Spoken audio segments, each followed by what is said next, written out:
जय सिया राम। समाधानम का सत्र नंबर 72। आप सभी का स्वागत। आपकी प्यारी प्यारी जिज्ञासाएं, उनका समाधान। इस समय हम लोग छत्तीसगढ़ की पावन धरती पर हैं और यहीं से शिव कथा करते हुए आपके समाधान देने का प्रयास कर रहे हैं। एक बहुत प्यारी जिज्ञासा और उसका समाधान मैं आज की सभा में करूं।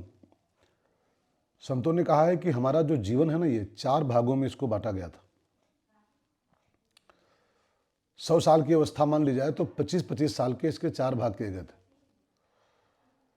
पहला भाग था ब्रह्मचर्य आश्रम, दूसरा भाग इसका है गृहस्थाश्रम, तीसरा है वानप्रस्थ आश्रम और चौथा है संन्यास आश्रम।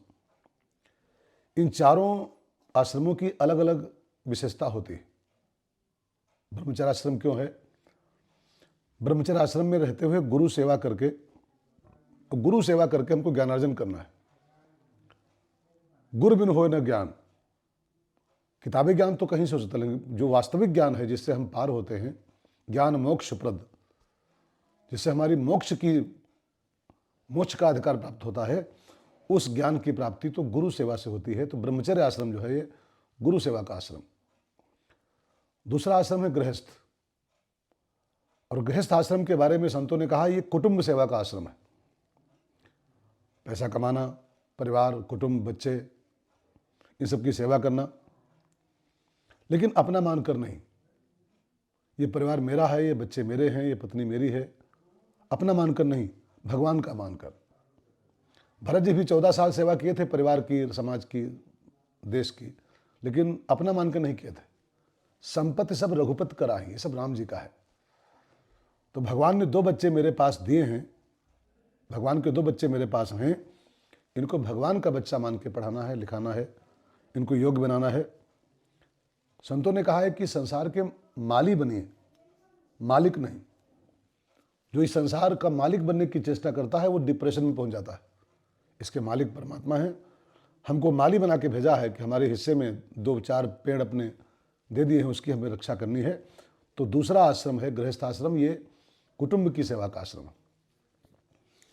तीसरा आश्रम वानप्रस्थ। वानप्रस्थ आश्रम समाज सेवा का आश्रम है। ये समाज भगवान का रूप है और इस समाज को भगवान का रूप मानकर सेवा भावना से, भगवान की सेवा की भावना से इस समाज की, अपने आसपास की, अपने अड़ोस पड़ोस की, अपने राष्ट्र की सेवा करना, भगवान की सेवा मान के करना, ये वानप्रस्थ आश्रम का धर्म है। और चौथा अंतिम आता है संन्यास आश्रम। और संन्यास आश्रम जो है ये आत्म सेवा का आश्रम होता है। अहम ब्रह्मास्मि, मैं स्वयं परमात्मा हूं, तत्त्वमसि। आत्मा परमात्मा का मिलन इस आश्रम में होना चाहिए। आत्मा की सेवा करते करते हम आत्मा को इतना योग्य बनाएं कि हमारी आत्मा परमात्मा के मिलने के लायक हो जाए। आत्म परमात्मा का मिलन ही संन्यास आश्रम का धर्म होता है। तो ये 4 आश्रम संतों ने बताए हैं जीवन के। इन चारों आश्रमों के अलग अलग उद्देश्य हैं। मुझे प्रार्थना करनी है कि संतों और शास्त्रों के आदेशानुसार अपने जीवन को हम भी 4 भागों में बांटें। गुरु सेवा करें, कुटुंब सेवा करें, समाज और राष्ट्र की सेवा करें और अपनी आत्म सेवा करें और परमात्मा की प्राप्ति करें। मेरी सबको शुभकामनाएं। जय सिया राम।